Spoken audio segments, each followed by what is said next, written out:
गंगा नदी को गंदा करने में सबसे ज्यादा अगर कहीं से इंडस्ट्रीज गंदा होती है तो कानपुर से। इतनी इंडस्ट्रीज है सब कानपुर में, सारा कचरा कहाँ जाएगी? गंगा नदी में। तो उसका ट्रीटमेंट करके गंदगी साफ करके तब पानी में फेंकना चाहिए।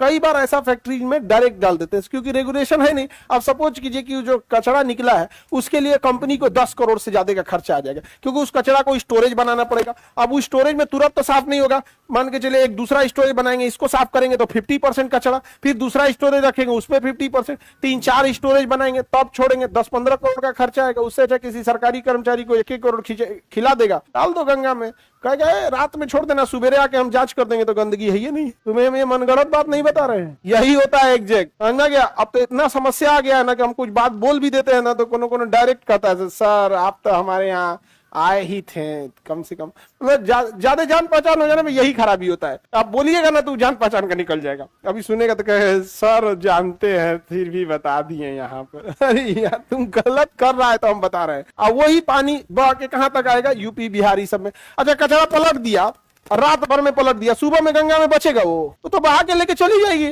और पूरा प्लानिंग होता है उन सबका। एक काम करना, फ्राइडे के दिन पलट देना, फ्राइडे की रात में, सैटरडे संडे दह के निकल जाएगा, जांच आएगा मंडे को, जांच रिपोर्ट लगा दिया जाएगा कि नहीं ऐसा कोई ऐसा प्रतीत नहीं होता है। ये नहीं कहेगा कचरा नहीं फैला है, कचरा प्रतीत नहीं हो रहा है, वो अपनों बच जाएगा कि भाई हमारा नहीं बुझाया, हम ही थोड़े कर रहे हैं कचरा नहीं है। तो बहुत ज्यादा गंदगी वहां होता है। और इंडस्ट्री, कहीं भी इंडस्ट्री लगेगा तो वहां पे ये चीजें होंगी। IIT कानपुर बहुत अपने एविएशन के लिए, वो IIT में ना एविएशन इंडस्ट्रीज भी है यहाँ पे, उसी ने क्लाउड सीडिंग चालू किया है बादलों से बारिश कराने के लिए। वहां दलहन अनुसंधान केंद्र है, कहाँ पे? कानपुर में। Industrial area Kanpur,